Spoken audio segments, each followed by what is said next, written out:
কিন্তু অনেক কিছু না। আমাদের দাবি যেটা বর্তমান সরকার, আমাদের জাতীয় সরকার এবং জনবান্ধব সরকার, আমাদের এই ছোট ছোট নানাতকুট ওরা যেভাবে কষ্ট করছে, এই কষ্টের বিনিময়ে সরকারের উচিত ওদের সামান্যতম দাবিটা মেনে নিয়ে আমাদের ভোলাবাসীকে সহযোগিতা করার জন্য।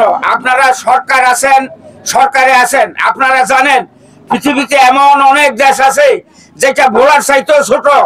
আজকে আমরা বড় কিছু দাবি করি নাই, আমরা শুধু দাবি করছি একটা সামান্য ফুল। আপনারা এই ফুলটা কিন্তু আপনাদের নিজেদের অর্থায়ন হবে না, এই তো আমরা জানি। বিদেশিরা অর্থায়ন করে ফুলগুলি করতেছে এবং তাদের কালেকশন তারা করে দিতেছে। এই সুযোগটা আপনারা অন্তত আমাদেরকে করে দেন, আমাদেরকে আর বিচ্ছিন্ন রাখছেন না। ভোলার মানুষ জেগেছে, ভোলার মানুষ জেগেছে, ভোলার মানুষ আর সরুয়া নাই, ভোলার মানুষ আর সরুয়া নাই।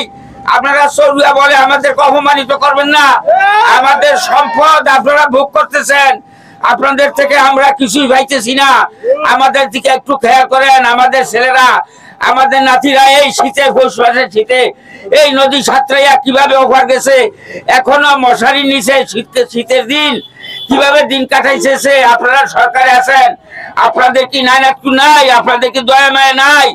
একটু খেয়াল করেন। এই দাবিগুলি কিন্তু রাজনৈতিক দাবি না, এগুলি জনগণের দাবি, সকল জনমত নির্বিশেষে সকলের দাবি। আমি আশা করি আপনারা এই দাবি আমাদের মেনে নিয়ে আমাদের এই জনগণের মূল্য দিবেন, আমাদের ছেলে মেয়েদেরকে মূল্যায়ন করবেন। ধন্যবাদ। আল্লাহ হাফেজ। আসসালামু আলাইকুম। আমি একটা বিষয় জানতে চাই, সেটা হলো যে অর্থাৎ এই যে ভোলা বরিশাল যে সেতু দীর্ঘদিনের দাবি, এই সেতুর দাবিটা থাকার পরেও যখন 54 বছরের দাবি মেনে নেওয়া হয় নাই, ঠিক তখন দাবি উঠছে যে তারা যদি দাবি মেনে না নেয় তাহলে আমরা ভোলাকে আলাদা সিঙ্গাপুরের মতো রাষ্ট্র তৈরি করবো। এর কারণ কি? এই কথাটা বলার কারণ কি? এটার কারণ হচ্ছে আমরা ভোলার মানুষ দীর্ঘদিন ধরে সেতুর জন্য আন্দোলন সংগ্রাম করে আসছি, আর বিভিন্ন সময় বিভিন্ন রকমে আমাদেরকে এই সেতু হবে, কিন্তু আমরা আস্তে এটা পাইতেছি না।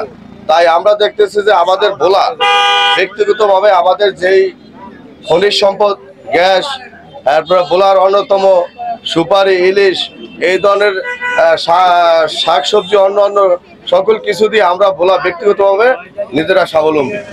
যদি আমাদের জিনিস দিয়ে সারা বাংলাদেশের মানুষ উপকৃত হতে পারে, আর আমরা যদি সারা বাংলাদেশ থেকে, সরকার থেকে এই ব্রিজের সুফল না পাই, তাহলে আমরা ব্যক্তিগতভাবে ভোলার মানুষ ডিসিশন নিব।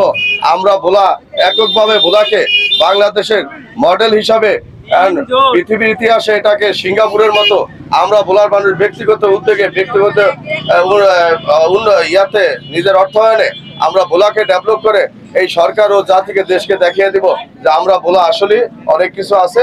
আমরা এই জন্য ভোলাকে দিয়ে আমরা কাজ করি।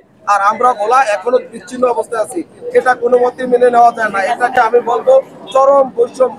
এই বৈষম্য আর মেনে নেওয়া যায় না। আপনারা দেখতে পাচ্ছেন যে ভোলা